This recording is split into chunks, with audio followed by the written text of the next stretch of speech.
फैसले से पहले भाजपा में बड़ी बगावत, लग गई इस्तीफों की झड़ी। महाराष्ट्र में महानगर पालिका का चुनाव खत्म हो चुका है। हालांकि अब तक मेयर पद पर फैसला नहीं हो पाया है। इस बीच राज्य में जिला परिषद और पंचायत समिति चुनाव की सरगर्मी शुरू हो गई है। हालांकि चुनाव से पहले ही बीजेपी बड़ी मुश्किल में दिखाई दे रही है।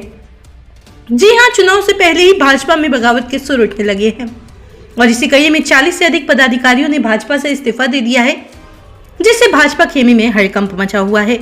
दरअसल जिला परिषद चुनाव के लिए टिकट कटने के बाद ही बीजेपी में फूट की खबर सामने आने लगी। शिवसेना के मुखपत्र सामना में दावा किया गया है कि टिकट कटते ही परभणी बीजेपी में बगावत शुरू हो गई है। नामांकन के आखिरी दिन 43 पदाधिकारियों ने बीजेपी से इस्तीफा दे दिया है, साथ ही नाराजगी भी जाहिर की है। बता दें, मुखपत्र में साफ कहा गया है कि नाराजगी के चलते 2 पदाधिकारी शिवसेना उद्धव बाला साहब ठाकरे में शामिल हो गए हैं। 2 ने दादा गुट में प्रवेश कर लिया है, जबकि एक ने नाराजगी के चलते नामांकन ही नहीं भरा। इन सभी नाराज नेताओं ने बीजेपी के स्थानीय नेतृत्व पर खुलकर आलोचना की है।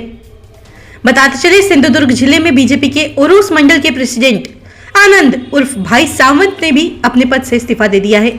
उन्होंने अपने इस्तीफे में कहा है कि उन्हें मौजूदा राजनीतिक हालात में इस पद पर काम करते रहना सही नहीं लगता।